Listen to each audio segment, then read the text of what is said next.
We rolling? We're rolling, man. All right. So anyway, another podcast today, and I am very pleased to have a guest today, Gary Faust, Hi. who I've known for, I don't know, almost 2 years now, I guess, through the comedy scene.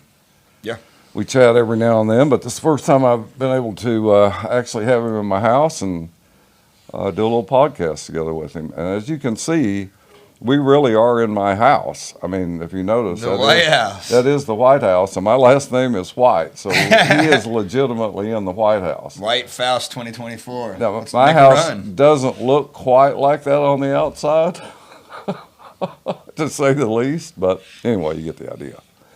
So, Gary, what's up, man? Not much. Having a weird day already. I was telling you a little bit about that earlier. Well, you want to expound on that a little bit, or you want to let the sleeping dogs lie? Yeah, you know what? Let's let sleeping dogs lie. Okay. Well, I'm trying a new thing in my life, Joe. I'm trying to be Zen. I'm Zen Gary now. I'm trying to Zen. What the fuck is a Zen? a Zen. No, I am Zen. It's a noun Okay. or an adjective, I should say.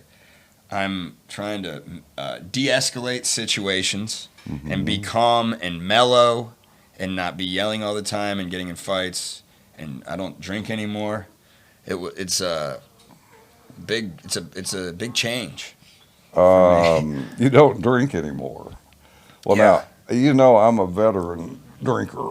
And I was a fucking drunk for like 40 years until I saw the light. Yeah. But I haven't had a drink in 12 years. I was quit a little bit before that, but I relapsed. But I knew that you were sober. Why did you get sober? I have a very specific event that occurred last week that made me completely sober. Okay, well, you know, it took me a long, long time to catch on that I needed to be sober.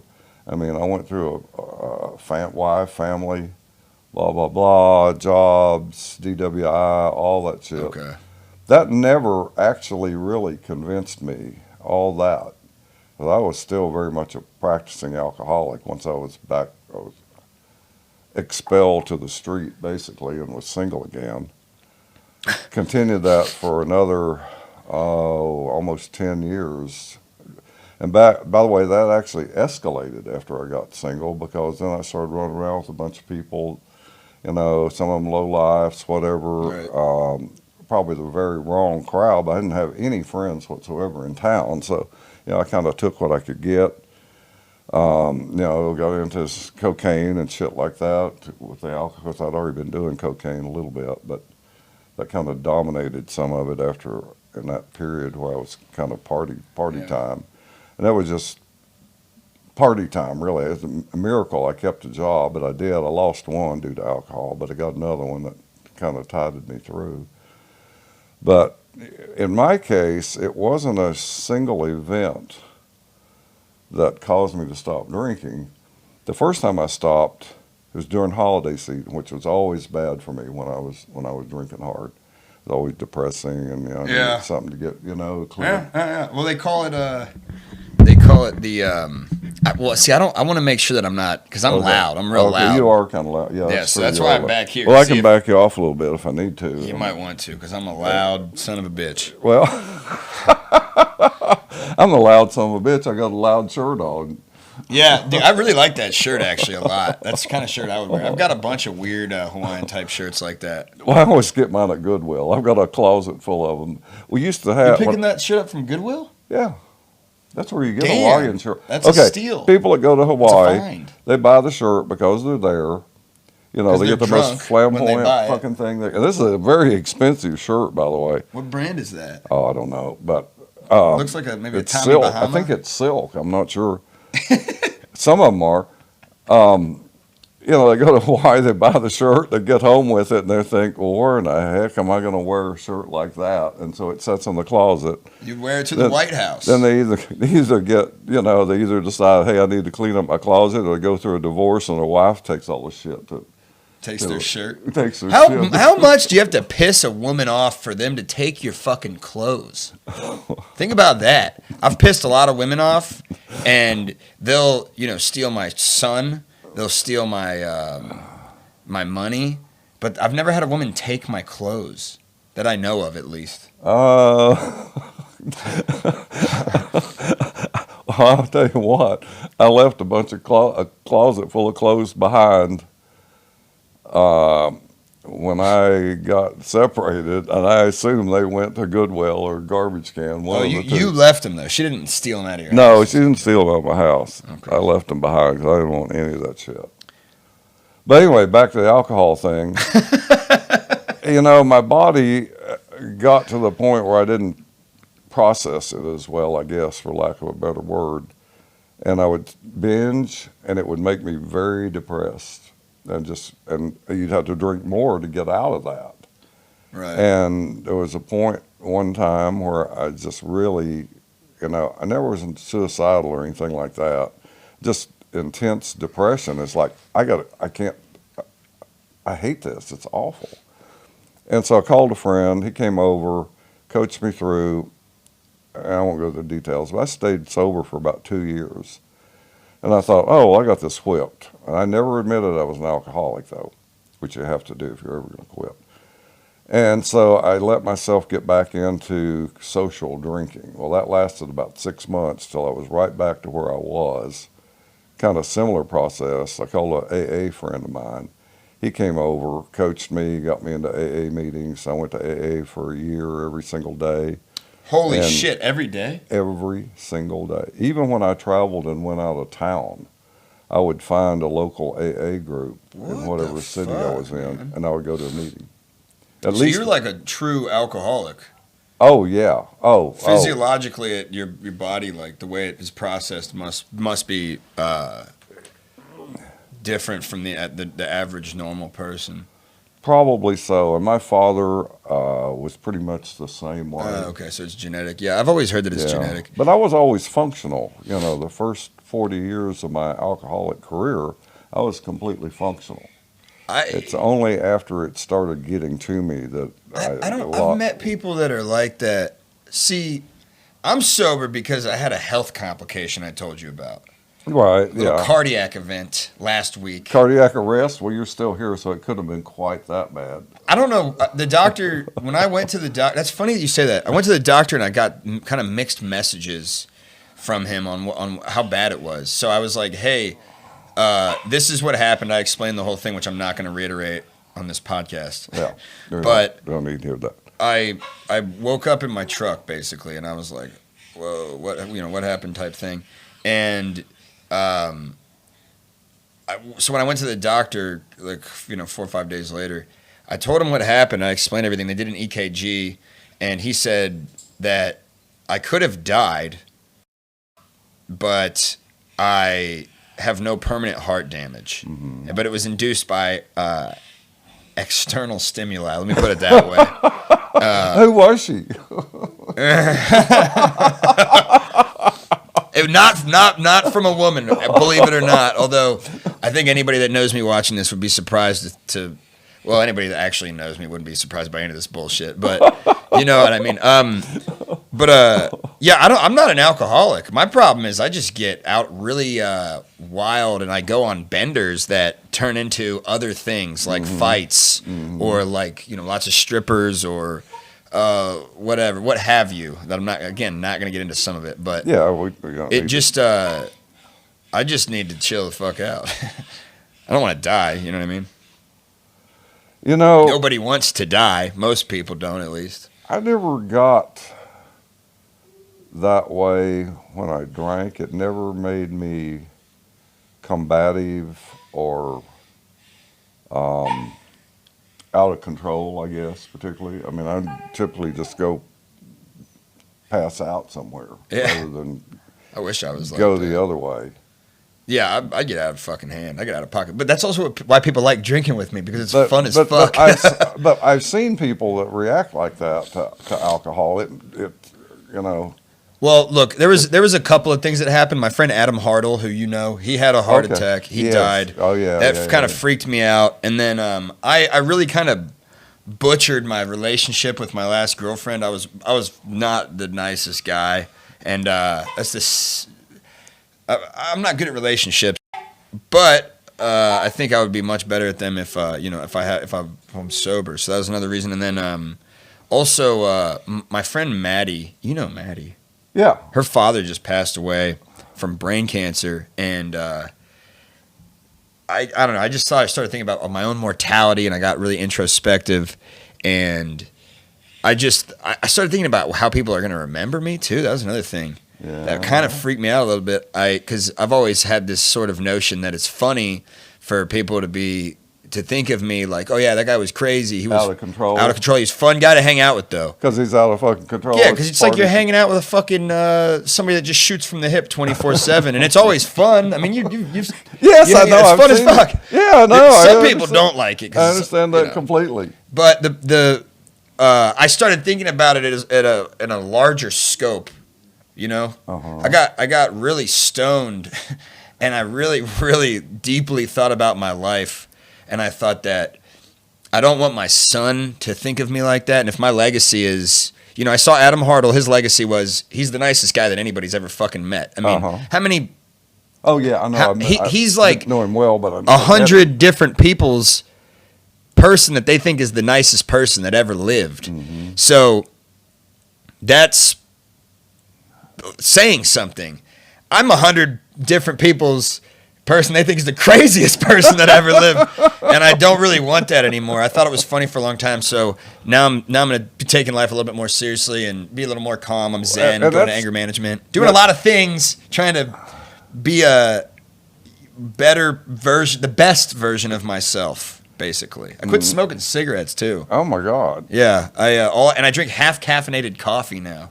Oh my god! Yeah, I really saw the light. That is really toned it, because that's what your podcasts that I have watched. Some of them, I mean, they're just raucous. I mean, you're just out of control. Just out of control. Well, that's all fueled by things. You know what I mean? How out of control can you get? That was the whole purpose of it. Kind of the objective is to how out of control can you look like you are? Okay, so this is what happened, Joe. That was exactly. I mean, everybody knows that shit's not real. But what started happening was that the characters that Bobby and I are playing on that show.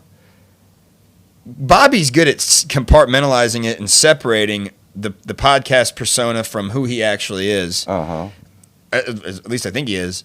I wasn't. So that shit started leaking into my own life, and I started acting like that all the time. And you can act like that around comics and musicians because they're fucking crazy and they like to party and have a good time. Well, and they're on stage. Don't forget. Yeah. I mean, right. Exactly. Yeah. And it's acting. It's not real. Right. And I started to let my internet persona podcast brand leak into my own life and become that. Gary. Yeah. And then civilian Gary. And I started treating everybody work or whatever around me like just not very well. I don't know. It was I did a lot of thinking, and I have some I've got a little bit of a guilty conscience. You know that thing that alcoholics you definitely know about this, that they call clarity, moments of clarity. Have you heard that? That's not. No, go ahead and explain. I'm not. Well, I've always heard people either on like podcasts, and then some of my friends that are sober, they've told me that when they quit drinking, they would have these moments of clarity where they would realize that the way that they were behaving was contradicting who they were as a person, whether it be drinking or drugs or what have you. But I've had a couple of those recently where I was like, whoa, man, I did that. That's kind of embarrassing. Oh, I did that. That's not very nice. I had a lot of those. Where I was thinking, that was not a nice thing to do. Like I was a dickhead to a lot of people, especially in the strip club. I stopped going to the strip club too, by the way. Oh my gosh. Yeah. That something you said kind of prompted me to recall an experience I had in a strip club just recently, by the way. And it kind of had to do with your generation as a general statement. Because you're in a lost generation, by the way, in my opinion. Oh, for sure. You're in a lost generation. I mean, now I probably shouldn't say that, because probably somebody would have said the generation I grew up in was a lost generation. Well, you a baby boomer? You're a baby boomer? Are you in the baby boomer generation? Yes. Okay. A post-World War II baby boomer generation, okay. yeah. But things were so different then versus the way they are now. Look at the role models that you have out there. Look at the people Horrible. who have made jillions of dollars. You know, the reality star. I'm not going to name any names, but you look at the people who, quote, become the role models to a generation, and the goals Not just good. are not, in my opinion, not the goals you should be seeking. Not a lot of Not the. if you're going to be happy and live for a reasonable lifetime. Well, I mean, I think it's gonna take you down a fucking drain. I think a big problem with a lot of the generation, and I mean I'm guilty of part of this, but the two main things that I see reoccurring all the time that are really killing people, in their quest and their pursuit of happiness or being content or whatever, because happiness is sort of a fleeting feeling in my opinion. Mm-hmm. But I'm always looking for substance, and I think part of the problem. Kind of run out on the table. Whoa. No, I'm not going to plead the fifth. I'm just kidding. The problem is that a lot of people are going after things like they just want money, which will not ever make you happy. Nope. It can buy you a lot of shit to facilitate happiness. Don't get me wrong. Mm-hmm. But money is a big problem, and also the social media, the fake people thinking that social media is real life and comparing themselves to others and being vain and narcissistic. That's creating this vacuous mindset where nothing of substance is going in. It's all just nonsense, and it makes people feel lesser about themselves. Even some of those people who have those big-ass followings, hundreds of thousands of followers, I work with a lot of them. I know a lot of them, and some of them handle it well, and they're like, oh yeah. And some of them are like, man, I'm just not good enough, or what have you. It's fucked up. It's not good, and I definitely fall into the latter sometimes on social media. I do most of what I do on social media to promote my business and just make people laugh because I'm always doing dumb shit as jokes. Yeah, I mean, you are definitely trying to promote your business. But people always think it's real, though. They actually think that it's real. They're like, oh, dude, like when I had a girlfriend 2 years ago, I started dating this girl. We dated for a year. It was tumultuous, but she was, good person. I'm a good person. We just didn't work out. But she was a dancer, and people thought that the whole time I was dating this girl that I was like fucking all these other strippers and whores and sluts and porn stars. And I was like, what? No, man, that's not a real. The Gary Bobby show ain't real. That's not real. I never cheated on that girl at all in a year. Yep. I fucked one girl for a year, and people would be like, oh, I thought you were banging hundreds of women. I was like, no, dude, what are you talking about? Yeah, they thought you had a harem. Yeah, now after we broke up, that's a different story. but wow, you know what I'm saying? But you get what I'm getting at is that's the big issue is the vanity and the falseness of the what people project onto Instagram as what their real life is, and people believe that shit. Like or people Twitter, like or TikTok, whatever it is. Yeah. And then it creates this like competition where everybody's comparing themselves to other people. And like I said, I was guilty of this for a long time because I wasn't on social media until I started a podcast like 6 years ago, and so I learned way behind everybody else that was my age, and I was always really like, fuck this stuff. I don't like Instagram. I don't like any of that. Now I got it. I realize it's a tool. It's a necessity. It's a necessary evil is what I would call it, sort of. But now I'm like almost thinking of backing off of it again because it just isn't healthy for your brain. I think I was talking to a friend of mine the other day about some of this, and he said he thought that it was a form of validation. Yes, exactly. People need to validate themselves, and then they start making their lives public, like the Kardashians. They hoard themselves out to media, and sold their lives for money. That's what they did. I mean, let's face it. But they made a fortune off of it. No, that's. I would say that's what a lot of people do, and it's to the point of delusion where. These people that got, 2,000 followers. I'll use myself as an example. I got 2,000 something followers on Instagram. And I post shit thinking like, oh yeah, people will think this is funny. I don't think anybody even gives a fuck. I just post shit because I think at this point, I'm like, oh yeah, if I do this, it'll be funny, and then these girls will want to come after me. And I mean, that shit works obviously, but that's also just like, what am I doing? Yeah, what are you doing? There's no substance there, and it doesn't really matter. And at this point, I think I just post funny shit to listen to my own voice. To be honest with you, a little narcissistic, I'll admit. I'm probably that way too. Yeah. I think that's, dude. I I'm think a lot of people trying to validate myself. I don't really give a shit if anybody listens to it or watches it, but it makes me happy that I did it. It's like at this point, Instagram. I'm using Instagram as like a memory book of my life because my memory's so shot. Yeah.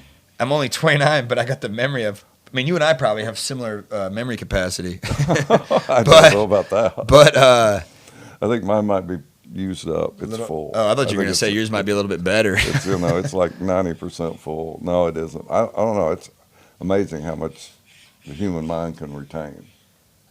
It's just amazing. Man, I can't remember shit. Stuff that I remember when I was 4 or 5 years old. I can remember stuff.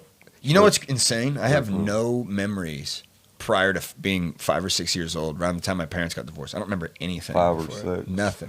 Yeah, that's not uncommon. Maybe a memory or two if I sat down and thought about it. Yeah, I don't think you have many real vivid memories before that. I'm not sure your mind is formed well enough, but that's a whole different topic. Well, I want to come back to something I said about the lost generation. Okay. I was in a strip club not too long ago, and I was out smoking a cigarette in a little smoke area. And I struck up a conversation with this guy who's probably, I don't know, he's early 30s. And he started talking to me, and he was really serious. The guy wasn't drunk or anything like that, a really serious guy. And he says, I look at this generation of both men and women, and I guess it was kind of exacerbated because he's in a strip club, and of course all the girls in there are like 20 to 30 years old, if not younger. And he said, it really gives me serious doubt about what I want to do. He said, I'm thinking about getting married, and I contemplate children, and I look at the world they have to grow up in, and I see how the behavior of a lot of people in this generation, both men and women.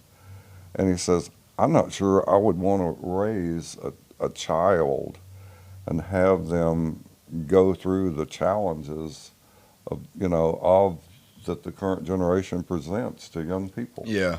And he was deadly serious about that comment. Like, yeah, okay, well, interesting view. Thanks. I've heard that from a lot of, especially women. A lot of women just don't want to have kids at all. I think that's out of style. I've heard that many, many times. It's interesting, which is weird because I think some of them almost would prefer just to okay, women have an instinct to have a child. There's no getting around that. That's what they were made for, right? To have children. And so that instinct will kick in at practically every woman I've known. That instinct has kicked in. It's the same thing as men. But that doesn't necessarily mean that they want to have a relationship or get married to somebody permanently. That just means they want to have the child. And I've seen that happen. I know one person extremely well who did exactly that and is very happy, has her child and raising him very well, has a really good job. I don't think she ever wanted, now I might be judging her, I hope she's not listening to this, but I don't think she ever wanted to have a permanent relationship. Maybe. I don't know. I think that what happens more often than not is like men do the same thing. You say women are made to have kids. Or they have a natural urge to want to. Otherwise, why would you want to have a child? That's the worst thing imaginable.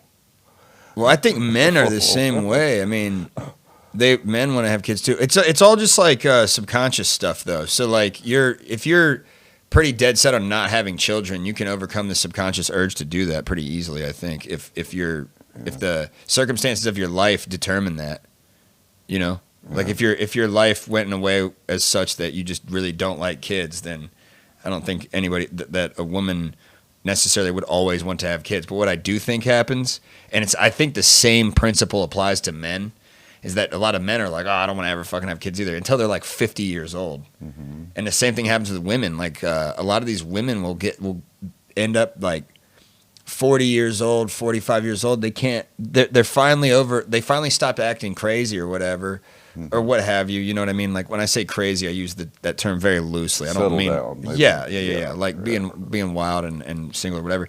And then they're like, oh, maybe I do want to settle down. And then they start thinking that they want to have kids, but then nobody wants to have kids with them.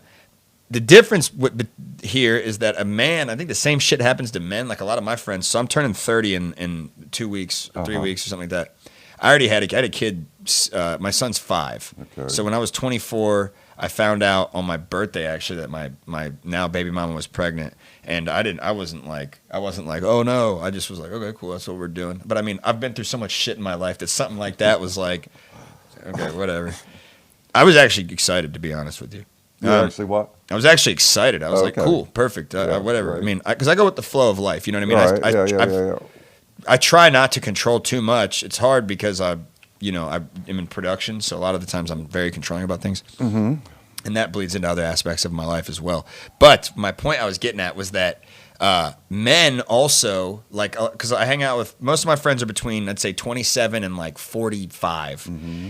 And I started noticing these guys in their late 30s, and they're like, man, I kind of do want to have kids now. And it's the same thing with women. Like, a lot of people later, they start It's delaying it, you think? I think I don't necessarily think that it's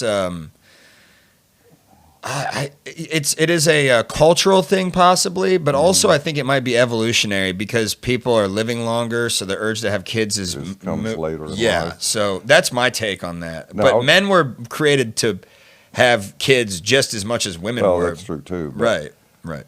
But let me relate that back to my era.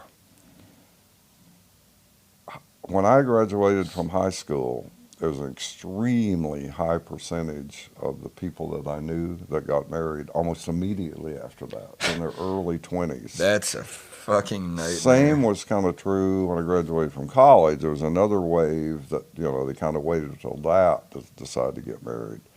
Very early marriage, in many cases very early breakup too, by the way.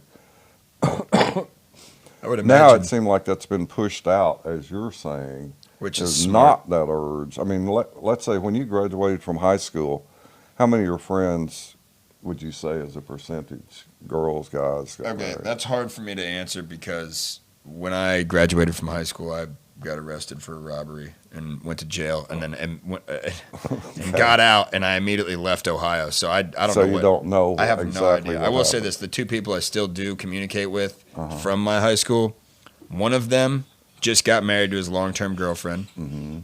So it was 12 years 10, 12 years later. after, and then one of my buddies has been married for 6 years, which means I think they got married after college. Yeah.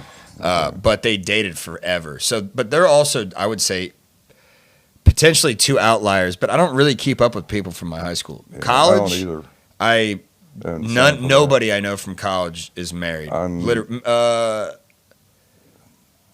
Yeah, nobody I know from college is married. Everybody that I went to college with, though, was kind of has a similar lifestyle as me. Mm-hmm. They're living Living the dream. loose cannon style. You know what I Loose mean? cannon. Okay. Living the dream. I don't know about the dream. I'm somewhere between that and day to day, blue collar type shit. It's a lot of work what we do, Mm-hmm. Well, you do the racing and whatnot too, Yeah. but Yeah, I've got a lot of distractions as well. But that's kind of an interesting observation about the whole situation with marriage and children. Because I will tell you this: I was married for 25 years. and you And I never have did you have children. kids? Huh? You never had kids? Yeah, I have kids. You did have I have kids. 2 kids. If you want something that totally changes your life, have children. I That totally will agree. Totally change it 100%. You don't have a life anymore, is the real truth of the matter. You don't have a life. Your life is totally devoted, and probably should be. I'm not saying it Well, I shouldn't don't be. know I'm not about saying that. it shouldn't be. I see my Your take on your financials become entirely wrapped around your children. That's what happens. And all the other things with your life. At least that's what happened in my case. Man. I was no longer working for myself. Okay. What you're saying there, I agree with. I have a weird circumstances though. Obviously, my son lives in California. I'm going through a court thing, and I can't talk too much about that. But I know what I can talk about. Yeah, we don't want to get into. But I guess this is the way I look at it. My son was born.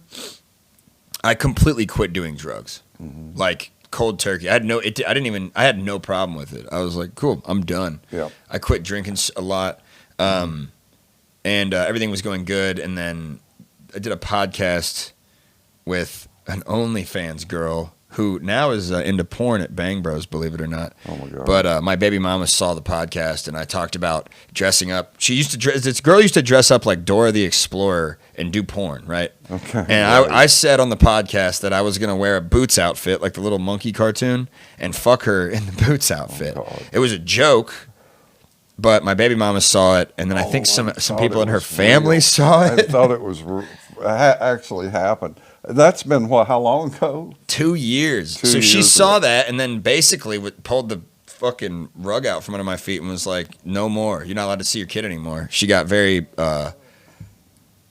jealous, I guess. I don't know, man. It was weird. I even told her, I was like, you know that this isn't... you were not married at that time. Fuck no. You had never been I would married. never in a million fucking years have married that girl. Okay, so... She was...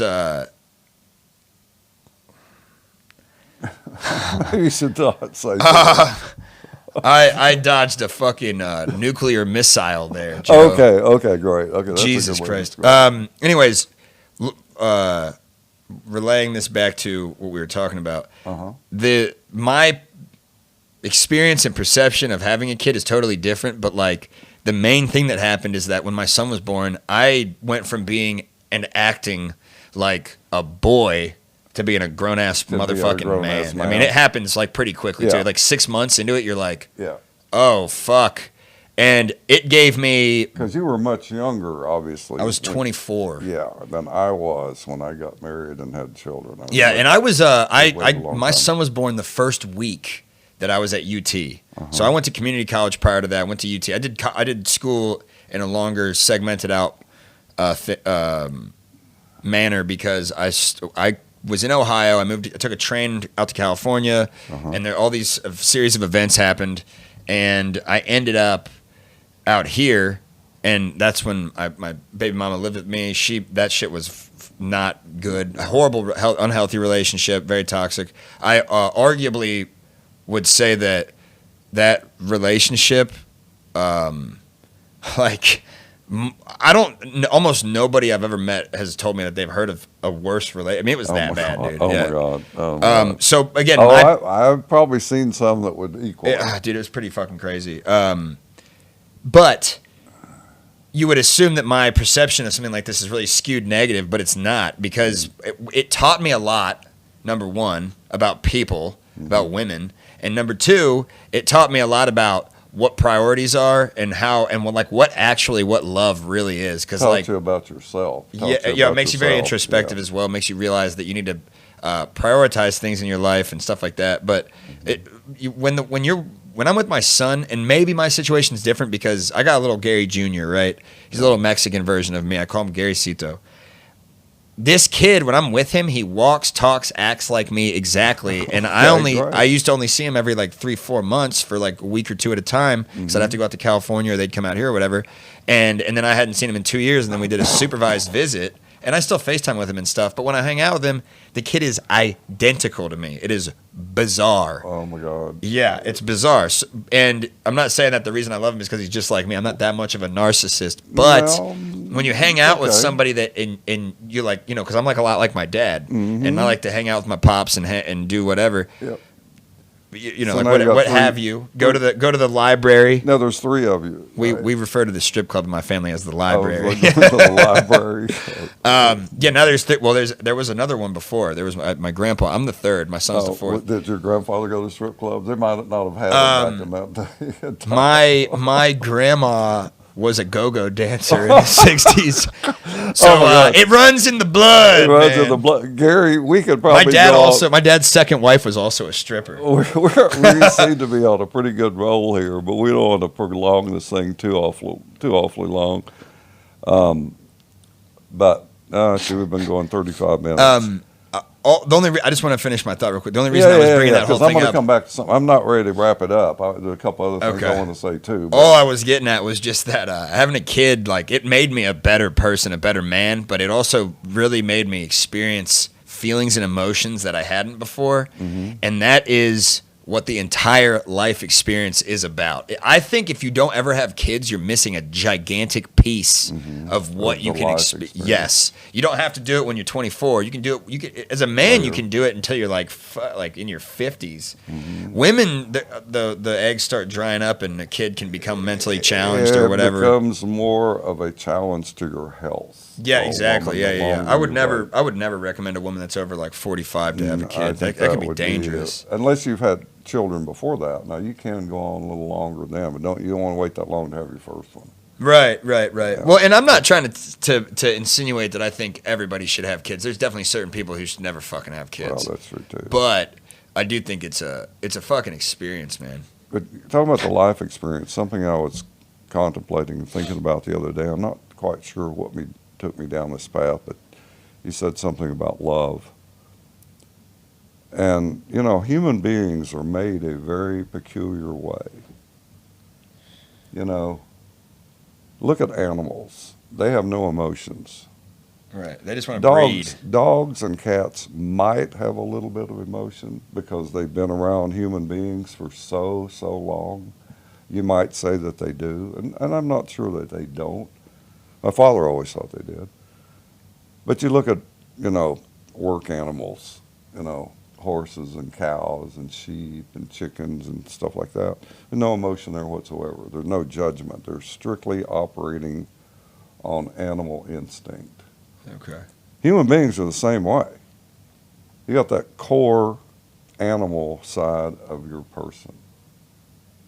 And if you didn't have intelligence and emotion, you would be no different than the animals.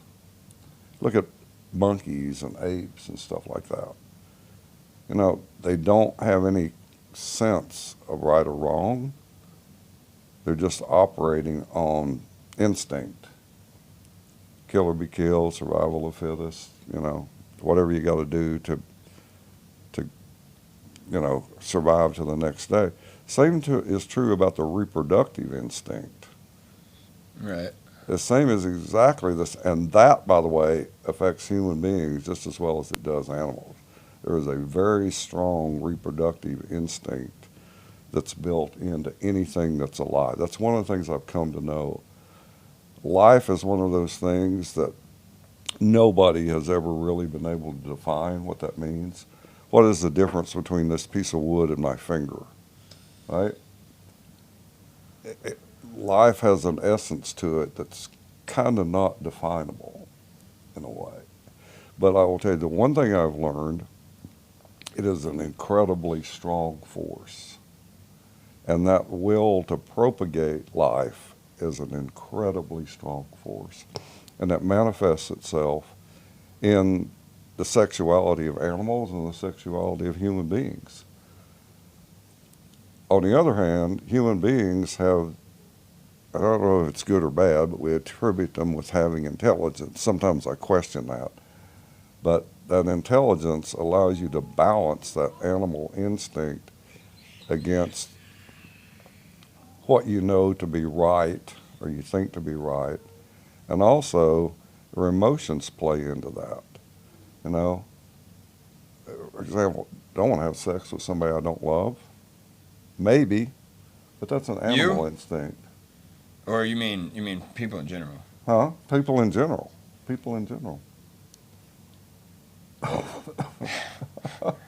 don't know about that. Huh? I just like having sex with hot women, honestly. Okay. But okay, well, I will say this. Of course, that's another. I would rather have sex with somebody I love. Yeah.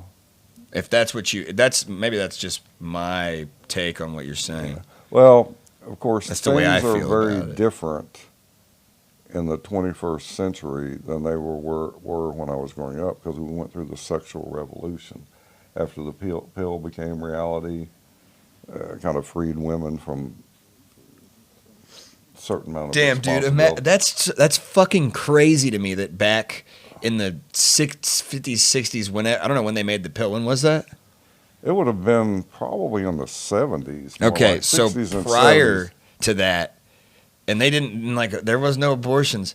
If you got a girl pregnant, you were fucked. Human nature. That's crazy. you definitely had been fucked. There's no doubt about Oh, I that. would have had fucking 50 But kids. the problem is the rest of your life was fucked. after that. Right. Because Oh god. I don't think human nature has changed that much. The desire to copulate, for lack of a better word. But there was a consequence, and there was a really bad consequence for women.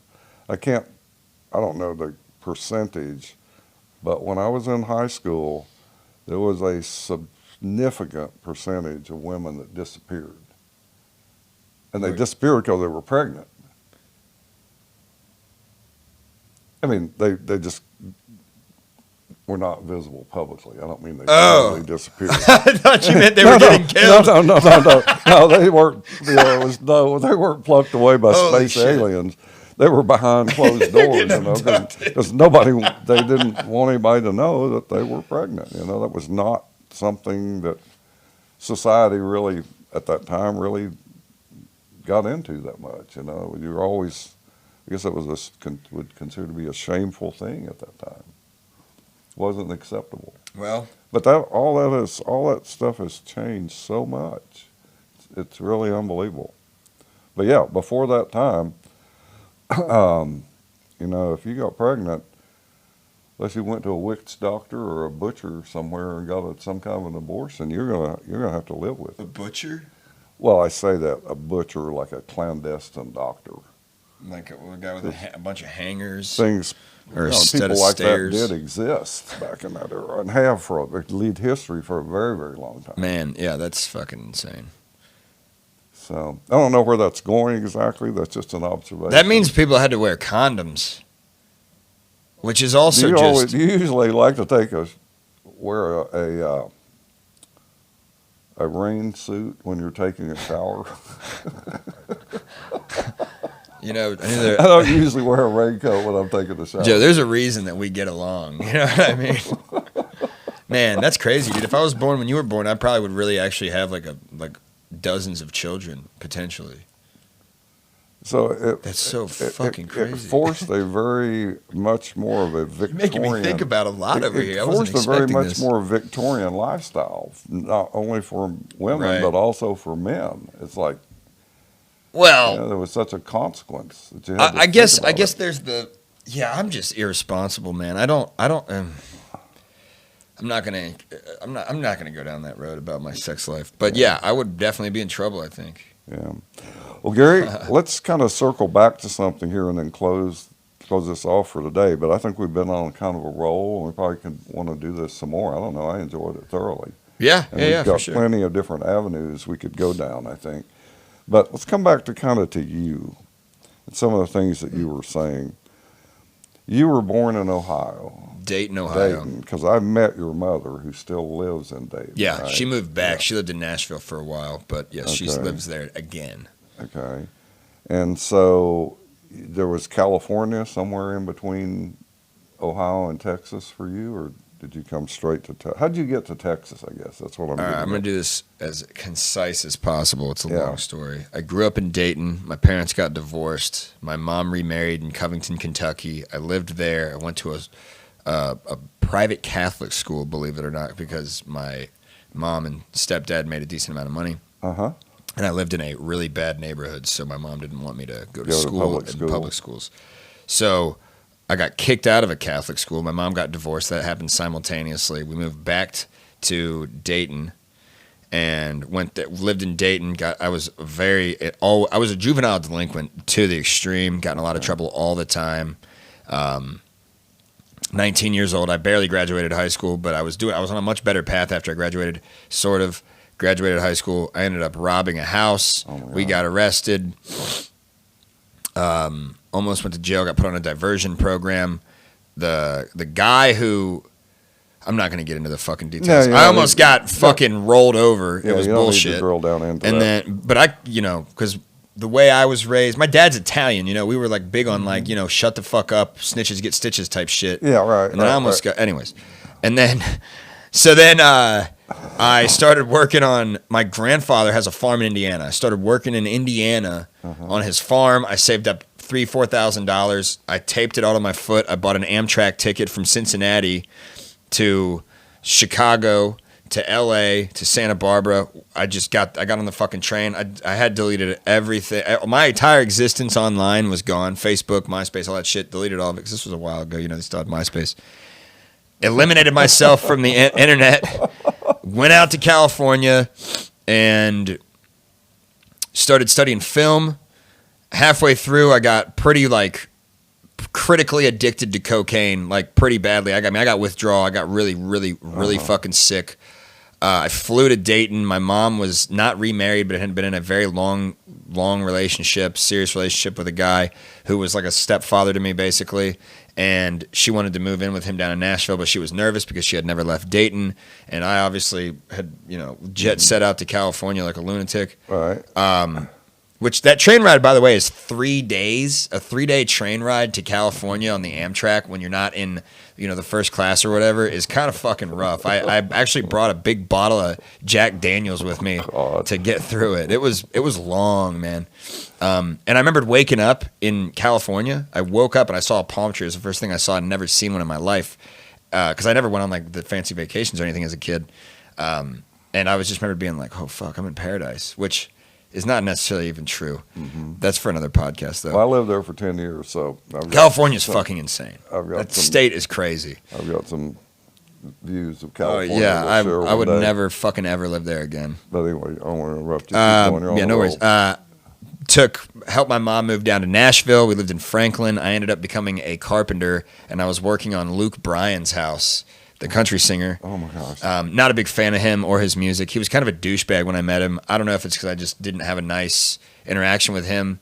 Well, really quickly, I'll tell you what happened. We were putting a big beam up in his barn, and they were really heavy. Mm-hmm. And I was picking it up, and the guy on the other end had a bad knee, and he was having a hard time picking it up. And I didn't know who Luke Bryan was because I don't listen to that fucking douchey country music. So I looked at him, and this is like 9:30 in the morning. He's sitting there with a cup of coffee and a hoodie on. And I'm like, hey, man, are you going to sit there and drink your fucking coffee, or are you going to and look dumb, or are you going to help us? And he just looked at me like, whoa. And another dude on the other end of the beam said, hey, that's the dude we work for, man. Shut the fuck up. Oh, my God. So that's why I don't really like the guy that much. I was probably a dick, whatever. Anyways, worked it there, tried to get into school in Tennessee, and there was some weird out-of-state tuition issue that I couldn't get past. I don't remember what the problem was. So I said, fuck it, bought an 89 Buick from my uncle, put a trailer hitch on it, got a U-Haul trailer, put all my shit in the back of it, drove all the way back to California to Santa Barbara. I almost drove off the side of a fucking mountain during a snowstorm in New Mexico. It was fucking insane. And I was listening to Immigrant Song by Led Zeppelin, which I think made it feel way more intense. I just thought, I'm going to fucking die. Got back out to Santa Barbara. I switched over to English as my major so I could graduate earlier, and it would be easier for me to internally transfer to UT because to transfer to UT Austin with a film degree is fucking hard. Yeah. So I sort of played the system and was planning on weaseling my way in. In the meantime, I had to save up money to get out to Texas, so I moved up north to Sacramento. I baled hay and worked on a weed farm and stuff like that with my buddies. And then I saved up a bunch of money, put all the shit in my car. Me and my buddy Zach drove all the way down the coast and then out to Texas. And then I got here. I lived in Killeen with a former friend of mine, not friends no more, for a major reason. And I ended up moving my ex-girlfriend out here. We lived in an apartment in the hood, and she was a crazy rich bitch from California that was spoiled and is neurotic and very violent. And then I found out she was pregnant on my 24th birthday. Yeah, and okay. I drove her back to California and moved in with her parents, where she still lives with our son. And then I came back out here. I drove her out there, came back, got into UT. I worked like throughout this whole process. I worked like a number of various jobs. I've been fired from almost all of them. I sold cars. I was a grocery stocker. I fucking leased apartments. I was a mechanic. Goodness.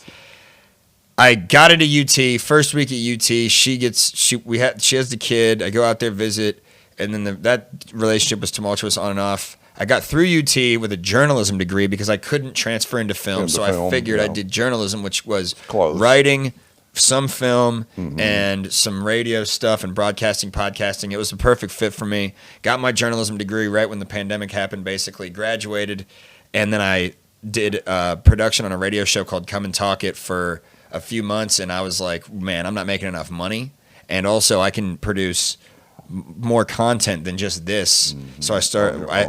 My mom and I started a company, Faust Media, and you can sub the channel at. I think right now it's my name, Gary Faust, but you can also look up Faust TV. Anyways, that's how I got into all this, and then basically I was doing like various random podcasts and political stuff. And my buddy Mike Eaton and Eli Halpern introduced me to the comedy scene, and I, through a number of bizarre circumstances, I basically ended up inadvertently taking a video that was very beneficial to Mr. Henchcliffe. Okay. The Pong Dang incident. Oh, yeah, okay. Yes. This guy really tried to fucking just absolutely frame Tony as a racist, which is not true at all. No, like whatsoever. I was there at that show, by the way. Yeah, so. yeah. So was I. Yeah. And instead of, I mean, I work my fucking ass off. We used to record every single secret show for Red Band. That's how I met you. Big shout out to Red Band, by the way. He was extremely helpful, teaching me some stuff. I mean, more than probably anybody. He really like. Very simple things too, like really simple advice that I could understand. Well, he was simple one of the camera pioneers, recommendations. in podcasting. Fuck yeah, so, yeah. He's got a lot of knowledge. He's the godfather of the podcast, He man. is The guy's really, a fucking. yeah. He is the OG podcaster. Yeah. Anyways, I was lucky though. It didn't really take skill to do what I did. I was just in the right place at the right time, and that kind of just got my foot in the door with a bunch of stuff. Working with Red Band, and then the Tony calls it the Zapruder film, which is very, very, very accurate description of that video. But it basically like uncanceled him, and I honestly think that video and Tony and the whole situation in general. It was during the Stop Asian Hate Month, by the way, which is hilarious. Yes, I know that. But that whole situation, I think. I'm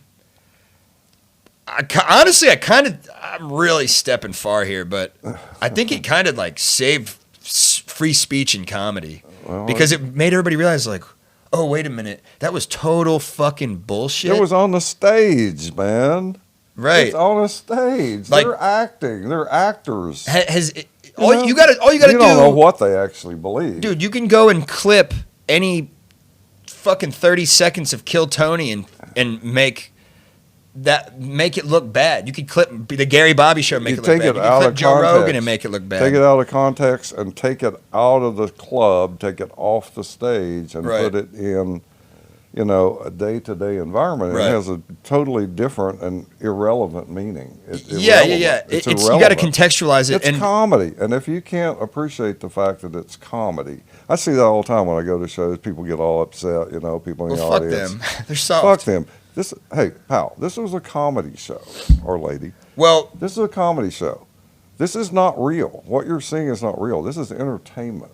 Yeah. And if you don't like comedy, and comedy oftentimes has to push the limits, because there's not much that's funny that doesn't push the limits of normal behavior. I think the worst, most ridiculous part of that entire situation was that Pong Dang was trying to Pang Dang. I don't know if I'm even pronouncing it right.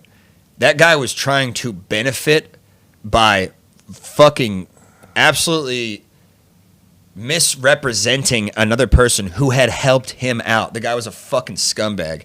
And Well, the guy wouldn't have been on the show if he hadn't been right. helped out, So 'cause he was so kinda the fact nobody. that the guy was trying to benefit and become famous and build a brand for himself by stabbing somebody else in the back is just that's just trash. That's what I think made that so especially heinous. Anyways, that